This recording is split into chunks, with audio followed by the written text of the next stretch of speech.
دوسری پڑھے اللہم صلی اللہ علیہ وسلم اللہم بارک علی محمد وعلی آلہ میرے معزز سامعین، میں نے آپ کے سامنے ایک آیات کا مختصر کوئی آدھا آیات تلاوت کی، اور اس میں مردوں عورتوں کو دونوں کے لیے پیغام ہے۔ مجھے یہ بتایا گیا تھا کہ یہ دن عورتوں کے لیے مخصوص ہوتی ہے، اسی لیے میں نے اس حوالے سے اس آیات کو پڑھی، لیکن اس آیات کریمہ میں مردوں کے لیے بھی وہی پیغام ہے جو عورتوں کے لیے ہے۔ اللہ تعالیٰ فرماتے ہیں کہ جو شخص نیک عمل کرتا ہے، وہ نیک عمل کرنے والا مرد ہو یا عورت ہو، کوئی فرق نہیں، اللہ تعالیٰ کی سب اللہ تعالیٰ کی مخلوق ہے، خواہ وہ مرد ہو خواہ عورت ہے۔ صرف ذمہ داریوں میں تقسیم تو ہو سکتی ہے، کس کی ذمہ داری گھر کی ہے، کس کی باہر کی ہے، کس کی لانے کی ہے، کس کی پکانے کی ہے۔ اب دونوں ذمہ داری ہے، ایک لا رہا ہے اور ایک پکا رہا ہے، دونوں ذمہ داریاں کر رہے ہیں۔ ایک بچوں کو پال رہا ہے، ایک باہر بچوں سے انتظام کرتے ہیں خوراک کی۔ تو اب ساری چیزوں کی یہ تقسیم ہے ایک، تو تقسیمی کار میں فضیلت نہیں ہوتی، بے بڑی فضیلت۔ ہاں یہ ہے کہ چونکہ وہ مرد وہ ہر گھر کے ایک سربراہ ہوتا ہے، تو بادشاہ کے ہماری حکومت ہے اس کے ایک سربراہ ہے، اور ظاہر ایک سربراہ نہ ہو تو پھر حکومت نہیں چلتی۔ ہر کوئی کہتے ہیں کہ میں سربراہ ہوں، میں بادشاہ ہوں، ہر کوئی کہے کہ ہر سپاہی بھی کہے کہ میں بھی چیف ہوں، وہ چیف بھی چیف رہے گا، تو ہر کوئی وہ تو کیا ہو جائے گا، نظام گڑبڑ ہو جائے گا، نظام بکھرے ہو جائے گا۔ تو اسی لیے ہر گھر کے لیے بھی ایک سربراہ ہوتا ہے، اور خاندان کا سربراہ بھی ہو سکتا ہے۔ تو گھر کا سربراہ قوامون علی الرجال، تو یہ کون ہے؟ مرد ہے۔ یہ گویا گھر کو کنٹرول کرنے والا ہے، کنٹرول کرنے والا کوئی نہ ہو تو بکھرے ہو جائے گا۔ اور اس لحاظ سے تو اس کے حقوق ہو سکتے ہیں، جس امیر کی یا بادشاہ کی، وزیر اعظم کے ہم حکم مانتے ہیں، وہ کہتے ہیں کہ یہ قانون ہے جو شریعت کے مطابق ہے، تو ہم احتجاج تو نہیں کرتے، پھر کہتے ہیں کہ ٹھیک ہے ہم مان لیتے ہیں۔ تو چونکہ ہمارا اپنا اصل جو ہے حاکم وہ اللہ رب العالمین ہے، اسی لیے جب اس حاکم کی خلاف ورزی ہوتی ہے تو پھر ہم اس نیچے حکام کی باتوں کے خلاف احتجاج کرتے ہیں۔ اور ہمارے قانون میں بھی یہی ہے کہ ہمارا قانون کیا ہے، اس ملک میں کس کا قانون چلے گا؟ اللہ تعالیٰ کا قانون چلے گا۔ تو یہ بات تو دوسری ہے کہ اس کی اللہ رب العالمین مرد کو ایک حیثیت دی ہے، وہ یہ کہ وہ چونکہ اس کا صلاحیت ایسی بنائی گئی ہے کہ وہ قوام بنے، وہ سربراہ بنے، اس لحاظ سے تو اس کی حقوق یہ اس میں زیادہ ہے کہ اس کی بات مانی جائے، اس کی بات مانی جائے۔ باقی حقوق عورتوں کی مردوں کی برابر ہے، مردوں کی جو حقوق ہیں عورتوں کی بھی حقوق ہیں، دونوں کے حقوق ہیں، اور دونوں کے لیے وہی فضائل ہیں، جو مرد کے لیے ہے وہی عورتوں کے لیے ہے۔ اسی لیے اللہ تعالیٰ نے ایک ہی بات میں فرمایا وَمَنْ عَمِلَ صَالِحًا مِنْ ذَكَرٍ أَوْ أُنْثَىٰ، جو شخص نیک عمل کرتا ہے، خواہ وہ نیک عمل کرنے والا مرد ہو یا عورت، اللہ تعالیٰ جل جلالہ اس کو دنیا میں بھی اس کو طیب زندگی نصیب فرمائے گا۔ اللہ تعالیٰ فرماتے ہیں لَنَحْيَنَّهُ حَيَاةً طَيِّبَةً، ہم اس پر اچھی زندگی گزروا دیں گے، اس کو ایسی زندگی ملے گی جو بڑے مزے کی ہوگی، بڑی خوشی کی ہوگی، اور بڑی وہ اس میں وہ خوش ہوگا، اور اس زندگی میں وہ پاک زندگی گزارے گا۔ تو ظاہر ہے کہ جب آدمی کی زندگی کے اندر خوشحالیاں آ جائیں تو زندگی تو اس کی بن گئی، بشرطے کہ وہ ہوا مؤمن، وہ کیا ہے؟ من عمل صالحا من ذکر انثى وهو مؤمن، پھر اس کے لیے فلنحینہ حیاتا طیبہ، تو اس کے لیے لازماً اللہ تعالیٰ فرماتے ہیں، یہ علماء بیٹھے ہیں، مولانا عبدالغفار صاحب دعوت برکاتہم، یہ ہماری جامع فریدیہ کے نائب محتمم ہیں، مولانا سید عدنان کاخیل صاحب، تو آپ اسے پہچانتے ہیں، معروف شخصیت ہے، اللہ شاید پوری دنیا انشاءاللہ اس کو پہچانتی ہے تقریباً. تو یہ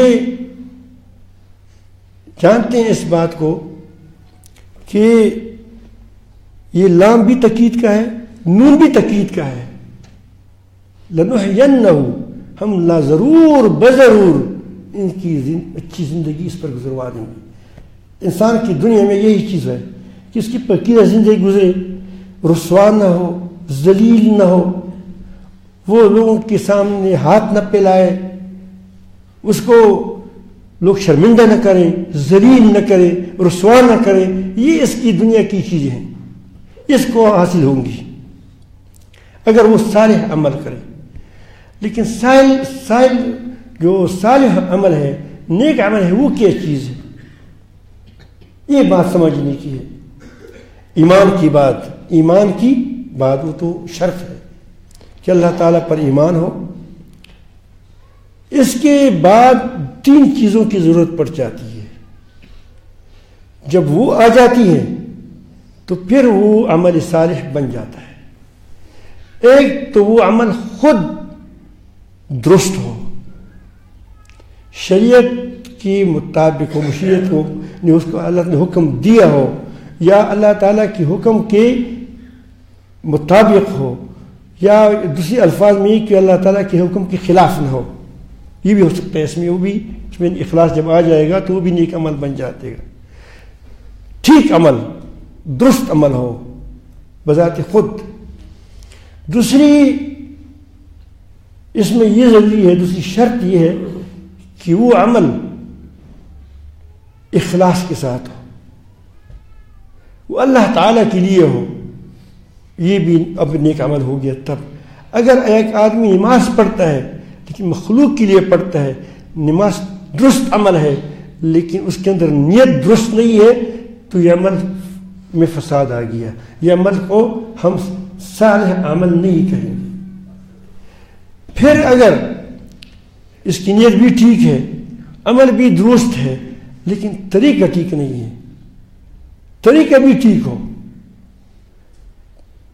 مثلا ایک آدمی نماز پڑھتا ہے لیکن 4 رکعت کی بجائے وہ 5 رکعت پڑھتے ہیں، ظہر کی یا عصر کی یا مغرب کے 3 کی. وہ کہتے ہیں کہ 3 رکعت میں زیادہ وہ مزہ نہیں آیا، 4 رکعت پڑھتے ہیں.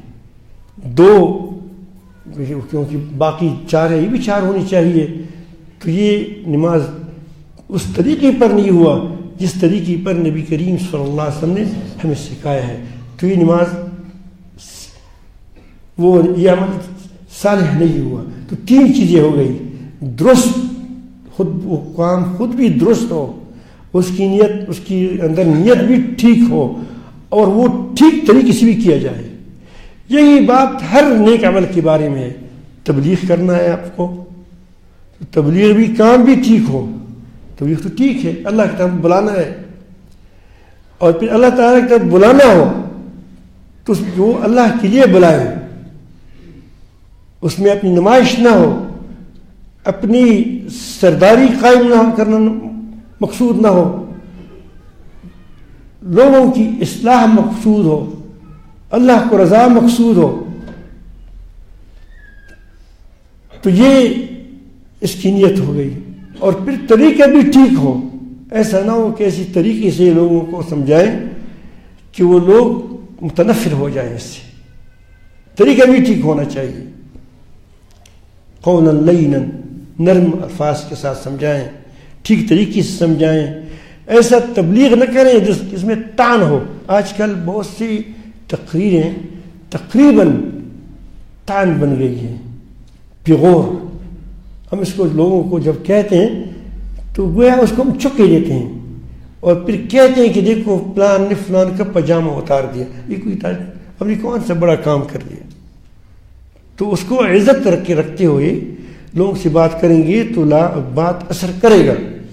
تو 3 بات اس کے اندر ہو گئی. اور جب جن لوگوں نے ان 3 باتوں کا خیال رکھا ہے اللہ تعالیٰ نے اس کو چمکایا ہے. یہ دنیا میں اللہ تعالیٰ نے چمکایا ہے. میں آپ کو ایک واقعہ سناتا ہوں.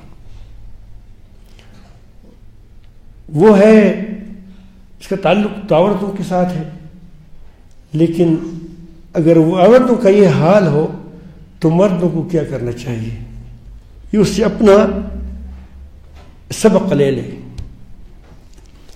حضرت حاجرہ ہماری ماں حاجرہ علیہ السلام رضی اللہ عنہ بھی کہہ سکتے ہیں, ان کو اللہ تعالیٰ جل جلالہ نے بہت بڑا مقام بخشا تھا.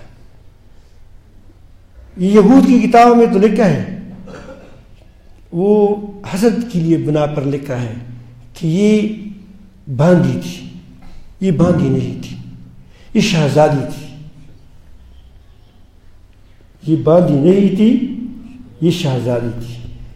اس لیے میں کہتا ہوں کہ بعض کتابوں میں جو بات آتی ہے اس میں اسرائیلیات کی کیا ہے, دخل ہے.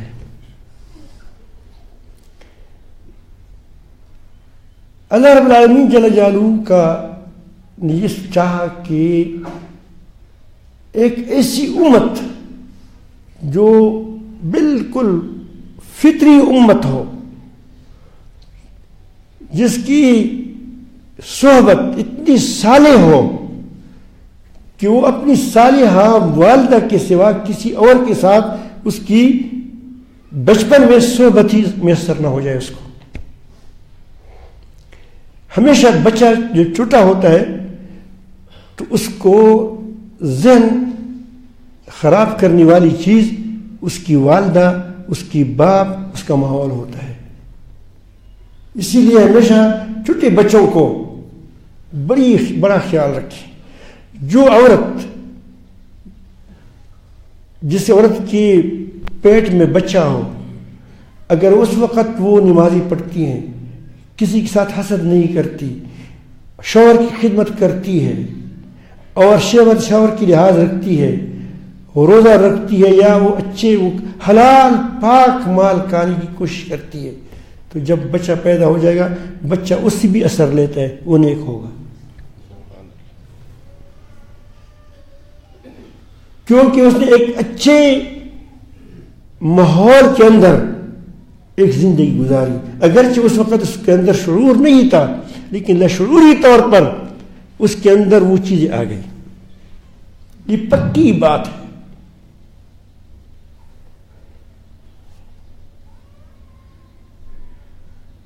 پھر جب آدمی بچہ بڑا ہو جاتا ہے, کھیلتا رہتا ہے, تو اس کے ساتھ کچھ بچے ہوتے ہیں, پھر اس سے وہ کچھ سیکھتا ہے. اللہ تعالیٰ اس سے بھی بچانا تھا, اس کو اثر ہوتا ہے اس کا. مسجد میں جس امام نے کسی کالج والے کو پڑھاتا ہے, وہ کالج بھی پڑھتا ہے, پھر بھی وہ اس کا ایمان ٹھیک رہتا ہے. وہ بچپن کی جو چیزیں ہوتی ہیں وہ کیا ہوتی ہیں, دماغ میں پکی ہو جاتی ہیں. اسی لیے آج کل انگریز لوگ کوشش کرتے ہیں کہ ہمارے جو چھوٹے بچے ہیں اس کو کیا جائے, اس کو خراب کیا جائے, اس کو ایسی اسکول میں داخل کیا جائے کہ پہلے سے اس کا ذہن کیا جائے, اس کو اس کے اندر وہ اپنی چیزیں ڈال دیں, اور بچپن کی چیزیں نہیں نکلتی, وہ بڑی پکی ہو جاتی ہے, مضبوط ہو جاتی ہے. تو اللہ رب العالمین کی مشیت تھی کہ یہ حاجرہ علیہ السلام وہاں رہے اور وہاں سے ایک پکیزہ امت پیدا ہوگی. تو اللہ رب العالمین کے حکم سے حضرت حاجرہ علیہ السلام کو اللہ تعالیٰ جل جلالہ کے حکم سے حضرت ابراہیم علیہ السلام نے فران کی پہاڑی میں لے گیا. وہ اس وقت ایسی پہاڑیاں تھیں کہ وہاں کوئی گھاس, وہاں کوئی وہ پانی کا کوئی نام و نشان نہیں تھا. ظاہر ہے کہ جب پانی نہ ہو تو وہاں پھر وہ کوئی جانور بھی نہیں ہوتے, کوئی چیزیں نہیں ہوتی وہاں. تو جب وہاں اس کو لائی گئی تو اس کے ساتھ چاگل میں پانی تھا, وہاں کو اس کو بسایا. تو حضرت ابراہیم علیہ السلام جب چلنے لگے اللہ تعالیٰ کا حکم تھا کہ اس کو چھوڑ کر وہاں سے آپ چلے جائیں. جب وہ جا رہے تھے تو حضرت ہاجرہ کو فکر ہوئی کہ شوہر نے تو بغیر کچھ کہے ہم سے جا رہا ہے. تو جب جا رہے تھے تو راستے میں اس کی آواز دی, بتایا کہ آپ ابو اسماعیل آپ تو جا رہے ہو, ہمیں چھوڑ رہے ہو. تو انہوں نے جواب نہیں دیا. اس اللہ پاک پر پورا یقین تھا کہ اللہ تعالیٰ اس کی حفاظت فرمائے گا, لیکن اس کو یہ خیال تو تھا کہ بچہ ہے, یہ بیوی ہے, ان پر کیا گزرے گی دلوں پر, اس کو کتنی تکلیف ہوگی. بیابان ہے, کوئی ہے نہیں, کم از کم اللہ تعالیٰ ہی حفاظت فرمائے گا, لیکن ڈرے گا, تکلیف ہوگی. تو وہ اس نے جواب نہیں دیا, منہ موڑ کر بھی نہیں دیکھا. دیکھ نہیں سکتا تھا. کون کہ دیکھ سکتا ہے کہ جوان بیوی ہو اور اس کے ساتھ بیٹھا ہو. پھر دوبارہ آواز دیا, پھر بھی جواب نہیں دیا. پھر تیسری بات کہا کہ اب اسماعیل کیا آپ کو اللہ تعالیٰ کی طرف سے حکم ہو گیا کہ ہمیں اس طرح بیابان میں چھوڑ دیں؟ اس بات پر ابراہیم علیہ السلام کی آنکھوں میں آنسو آئے تھے. اس کی طرف رخ تو نہیں کر سکتا تھا, لیکن سر ہلایا کہ اب اس ایماندار عورت کی جواب سن لے. وہ اس کو کہتی ہے کہ اے ابو اسماعیل, اگر آپ کو اللہ تعالیٰ نے حکم دیا ہے کہ مجھے اس طرح بیابان میں لک دک میدان میں چھوڑ دیں, ہم اس پر خوش ہیں, آپ کوئی فکر نہ کریں, اللہ تعالیٰ ہماری حفاظت فرمائے گا.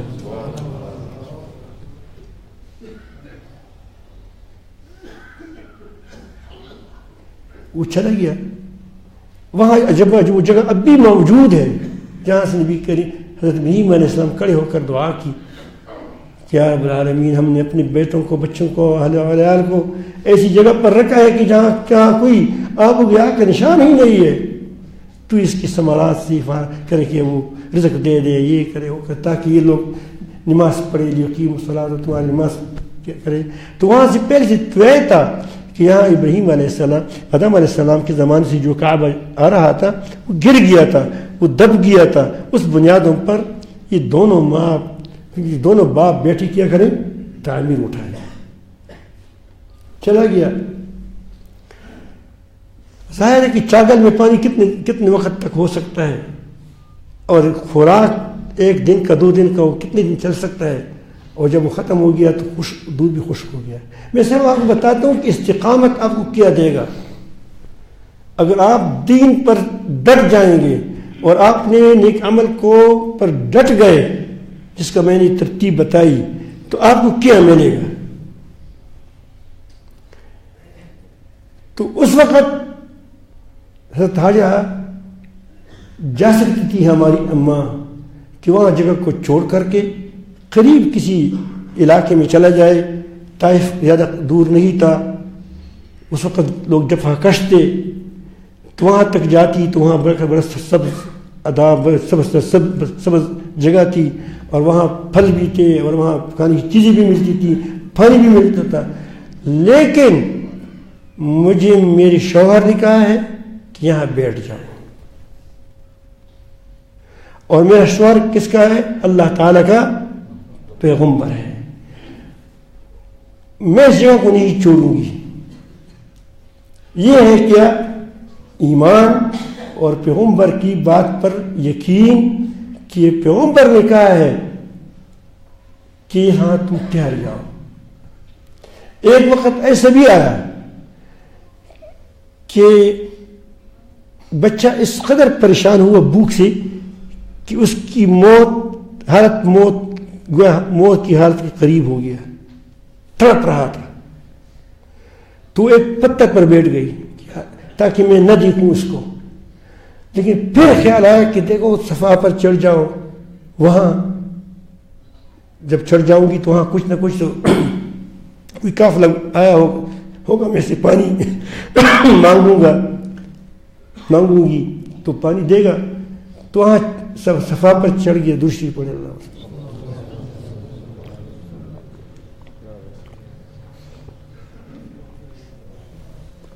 تو کوہ صفا پر چڑھ گئی اور وہاں سے اس نے دیکھا تو کچھ کوئی نہیں ملا. پھر وہاں سے اتر گئی اور آپ نے دیکھا ہوگا وہاں جو حج پہ گئے ہیں وہاں 2 سبز نشانے لگی ہیں جس میں لوگ دوڑتے ہیں. تو وہ جگہ ایسی تھی کہ نیچی زمین میں تھوڑی سی گہری تھی، تو گہرائی پر آ کر اس سے اپنا بچہ غائب ہو جاتا تھا. تو وہاں اس سے وہ دوڑتی تھی کہ جلدی میں پہنچ جاؤں تاکہ بچی کو دیکھوں کس حالت میں، کیونکہ وہ تڑپ رہا تھا. پھر مروا پر چڑھ گئی. مروا اس وقت بڑی پہاڑی تھی، اس پر چڑھی، ادھر ادھر دیکھا مایوس ہو گئی. پھر وہاں سے دوبارہ صفا پر آئی، شاید ابھی وہاں سے کوئی گزر رہا ہو، وہاں ایک گاٹی سی ہے ابھی وہاں، وہ آپ دیکھیں گے اس گاٹی کے ساتھ یہ گاٹی اور ملی ہوئی ہے. اگر آپ اس کو ختم نہ کیا ہوگا، شاید اگر ختم کیا ہوگا تو پھر تو نظر نہیں آئے گا، لیکن وہاں نیچی سے وہاں سے قافلے گزرتے تھے. پھر اس طرح 7 چکر کاٹ کے جب مروا پر آ گیا تو جب بیٹے کو دیکھا تو اس کی پانی سے وہ پاؤں کی جو رگڑ رہا تھا تکلیف میں، اس سے پانی کے چشمہ ابل رہا تھا. اس کا اس کو زمزم، اس وقت زبان کی جو تھی زمزم، کڑی ہو جا، رک جا رک جا رک جا. تو بڑی خوش ہو گئی، پانی مل گئی. وہ اللہ تعالیٰ اس کی پانی میں اس کے لیے غذا بھی رکھی اور اس کے لیے پیاس کے سامان بھی رکھا. جب اللہ تعالیٰ جل جلالہ قادر ہے، لیکن کب ملا؟ ایک دم نہیں ملا، امتحان کے بعد ملا. ہمیں بتایا کہ دیکھیں اس وقت وہ حق پر ڈٹی رہی.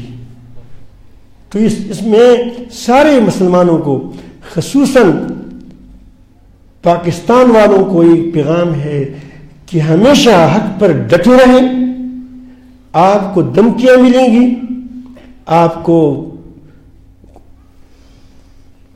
وہ تنبیہ ہو جائے گی، آپ پر کوئی مشکلات بھی مالی آ سکتے ہیں جس طرح حضرت علیہ السلام پر آ گئی.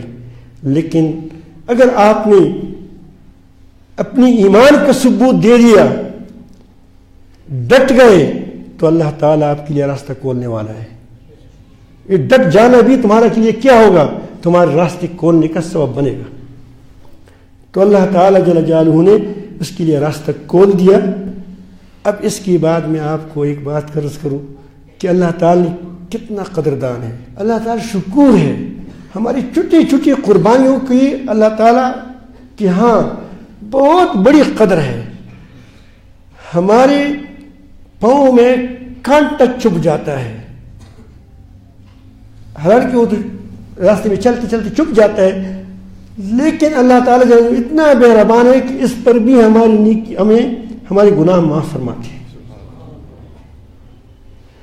تو ایک اتنا بڑا قربانی آپ دیں گے تو اس کا دنیا میں اللہ رب العالمین آپ کو اجر دے گا. تو آج بھی، اس وقت بھی جب حضرت ابراہیم علیہ السلام نے اللہ تعالیٰ سے درخواست کی کہ مجھے حج کی احکامات بتائیں، مناسک بتائیں، ارنا مناسکنا، ہمیں مناسک بتائیں، حج کے احکام بتائیں، تو اس احکام میں سے اللہ تعالیٰ نے فرمایا کہ تم کو صفا مروہ میں دوڑنا ہوگا. کس کو کہا جا رہا ہے؟ شوہر کو کہا جاتا ہے، ابراہیم علیہ السلام کو. اتنی پکی بیوی، اتنے نیک بیوی، اتنی صالح بیوی کہ رب کے حکم سے ہٹنے والی نہیں تھی. بیٹی کی موت کو برداشت کر رہی تھی، لیکن مجھے ابراہیم نے کہا ہے، میرے شوہر نے کہا ہے، ابو اسماعیل نے کہا ہے کہ نہ جاؤ، میں نہیں جاؤں گی. آ جاؤ. تم کو بھی اللہ تعالیٰ سے ایک حکم ہے کہ جائز حکم تم کو شوہر دے، پیغمبر تو نہیں ہے لیکن جائز حکم دے، اس کو تم کو ماننا چاہیے. اس لیے تمہارے اس میں تمہاری خیر ہوگا، جائز حکم، نجائز نہیں، نجائز کسی کی بات نہیں مانی جائے گی۔ تو انبیاء علیہ السلام کی بات وہ تو ہوتی ہے حق۔ دوسری بات، اس کی بات جتنے انبیاء علیہ السلام آئے، حضرت موسیٰ علیہ السلام، حضرت عیسیٰ علیہ السلام، سب کو حکم تھا کہ چکر لگائیں اس کا، صفا مروہ میں جائیں، یہاں تک کہ رسول اللہ صلی اللہ علیہ وسلم اپنی جو ماں تھی اس کو بھی حکم ہوا کہ تمام تو بھی کیا کرے، اس میں دوڑ لگائے۔ تو اللہ تعالیٰ قدردان ہے۔ اگر ہم نے نیکی کو اختیار کیا، جس کو واقعی نیکی کہا جاتا ہے، لیکن آج کل ہم نیکی میں گڑبڑ کرتے ہیں۔ ہماری نیکی کے اندر پہلے تو نیکی کی طریقہ ٹھیک نہیں، نیکی نہیں ہوتی، ہم اس کو نیکی سمجھتے ہیں۔ اگر پھر نیکی ہوتی ہے پھر اس کے اندر اخلاص نہیں ہوتے جب تک ہماری نمائش نہ ہو جائے۔ اگر کوئی دیگ ہم پکاتے ہیں تو جب تک ہم اس کی ویڈیو نہ بنائیں اس دیگ کے، اس وقت ہمیں سکون نہیں ملتا کہ ہمارے دیگ کی ویڈیو لوگ دیکھیں کتنی دیگیں پکائی۔ تو اللہ تعالیٰ کی نزدیک اس نیکی کی کیا قدر ہے۔ پھر کبھی ایسا ہوتا ہے کہ اخلاص بھی ہوتا ہے لیکن طریقہ ٹھیک نہیں ہوتا، غلط طریقوں سے آتے ہیں۔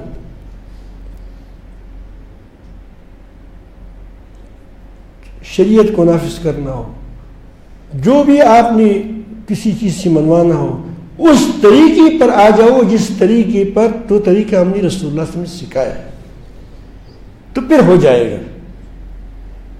پھر ایسا ہو جائے گا جس طرح صبح کے وقت اگر آپ صبح چاہتے ہیں تو آپ کو رات کو انتظار کرنا پڑے گا۔ اگر آپ کہتے ہیں کہ نہیں ہم رات کا انتظار نہیں کرتے، صبح بنا دو، تو یہ ناممکن ہے۔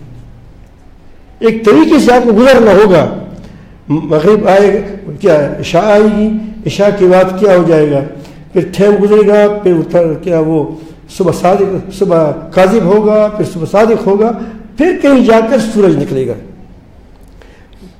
لیکن جس طرح صبح کے بعد، رات کے وقت کے بعد جانے کے بعد صبح کا آنا یقینی ہے، اس طرح تمہاری عمل صالح کے بعد ایک روشنی تمہاری طرف آنی لازمی ہے، چاہے وہ جس صورت میں آ جائے۔ آپ کو اللہ تعالیٰ اختیار دے گا، اللہ تعالیٰ آپ کو عزت دے گا، اللہ رب العالمین آپ کی گھر کو آباد کرے گا، اللہ تعالیٰ آپ کو رسوا نہیں کرے گا، اللہ تعالیٰ آپ کو بے گمان رزق دے گا، اللہ رب العالمین جل جلالہ آپ کو مشکلات میں راستہ دے گا۔ یہ سارے کام آپ کو ملیں گے، لیکن قربانی دینی ہوگی کہ ایک بات ثابت ہو جائے کہ یہ کام اللہ تعالیٰ دیکھتا ہے کہ یہ میرے لیے کرتا ہے، یہ اپنی طبیعت کے لیے کرتا ہے۔ اگر شریعت میں آپ کو مزہ ملتا ہے، ایک کام کیا ہوا ہے، واہ واہ شریعت بڑی مزے کی چیز ہے، حلوہ مل گیا بس ٹھیک ٹھاک ہے الحمد ماشاء اللہ، اس میں بڑی مزے ہیں، حلوہ بھی ملتا ہے، فلان چیز مل گئی ہے ماشاء اللہ بڑا اچھا ہے، دل کو سکون آیا، بڑی اچھی بات ہے، لیکن تو ایسا مشکل آیا، اس وقت کہتے ہیں کہ یہ کیا ہوا؟ تو اللہ تعالیٰ فرماتے ہیں ایسے لوگوں کو کہ اس نے ایمان صحیح طور پر قبول نہیں کیا ہے۔ وَمِنَ النَّاسِ مَنْ يَعْبُدُ اللَّهَ عَلَى حَرْفٍ، لوگوں میں سے بعض ایسی بھی ہیں جو اللہ تعالیٰ کی بندگی اختیار تو کرتے ہیں لیکن ایک کنارے پر دیکھتے ہیں کہ کبھی خیر ہوگا تو بڑا مطمئن رہتا ہے، جب تھوڑا سا آزمائش آ جاتی ہے پھر کیا ہو جاتا ہے، پھر ڈگمگاتے ہیں۔ اللہ تعالیٰ فرماتے ہیں کہ ان لوگوں دنیا کی بھی خسارے میں پڑ گیا، آخر میں بھی خسارے میں پڑ گیا۔ تو میں اپنے مسلمان بھائیوں کو بڑی ساتھی جمع ہو گئے ہیں، سب کو یہ عرض کروں گا کہ ہم کو چاہیے کہ ہم اصولوں کے مطابق زندگی گزاریں، اور وہ اصول جو اللہ رب العالمین اور رسول نے بتائے ہیں۔ اور الحمدللہ میں اس بات پر خوش ہوں کہ اللہ تعالیٰ جل جلالہ نے یہاں پر ایک فضا قائم کی ہے جس میں آپ کو اصولوں کے مطابق زندگی سکھائی جاتی ہے۔ اللہ تعالیٰ حضرت مولانا سید مفتی عدنان کے آخر صاحب دامت برکاتہم کی عمر میں، علم میں برکت نصیب فرمائیں اور ہمارے تمام علماء اللہ رب العالمین جل جلالہ کو حفاظت فرمائیں. تو یہ آپ کوشش کریں کہ اس کی مجالس میں آپ حاضر ہوا کریں, آپ کو فائدہ ہوگا. میں نے دیکھا, میں صبح یہاں آیا تھا تو میں نے البرہان کے کچھ ساتھیوں کو دیکھا, یقین جانے جس طرح اس کے اندر تہذیب, اخلاق اور اس کے اندازے بیٹھنے کا انداز اور جو سننے کا انداز, میں محسوس بھی نہیں سمجھ رہا تھا کہ اس لوگوں نے یہاں 10 سال گزارے ہیں یا 15 سال گزارے ہیں, کیونکہ اتنی میں نے بہت جگہ میں چونکہ میں دنیا میں کام بھی کیے ہیں, دنیاوی کام جس کو آپ دنیاوی کام کہتے ہیں, یہ بلڈنگ وغیرہ بنانا یہ بھی کیا ہے اور تجارت بھی کی ہے. چھوٹی عمر میں فقیر لوگ ہیں, فقیر لوگ تقریباً ہر قسم کے مراحل سے گزرتے ہیں. کیونکہ مجھے یاد ہے کہ جب میں گھر سے ایک بار نکل رہا تھا میرے کپڑوں میں پیون لگے ہوئے تھے, ایسا تھا اس زمانے میں. تو یہ میری والدہ رو رہی ہے تھی کہ یہ کہاں سفر کے لیے جا رہا ہے, اس کی اچھی ایسی کپڑی بھی نہیں ہے کہ وہ اس میں پہن کہ وہ تھوڑا سا اچھی اور ٹھیک ٹھاک ہو. بڑی رو رہی تھی, مجھے بھی اس کو رونا بھی یاد آ رہا ہے. تو بہرحال میں کہتا ہوں کہ یہ میں بڑی چیزوں کو دیکھا, سفر کیے, اس لیے مدرسہ میں نے پڑھا اور پھر مستقبل. لیکن میں یہاں جب آیا تو مجھے بڑی عجیب بات محسوس ہوئی, اور ایک یہاں اور ایک مولانا غفار صاحب کے مدرسے میں عجیب ایسے متاثر ہوا کہ یہ آدمی کیسے معلوم ہوتا ہے کہ بالکل یہ ہماری کیا ہے, یہ اس نے 10 سال گزارے ہیں. بس اذان کا ٹائم ہو رہا ہے, تو اس میں آپ کوشش کریں کہ وقت لگایا کریں اور اپنے وقتوں کے اوقات کو قیمتی کریں. وآخر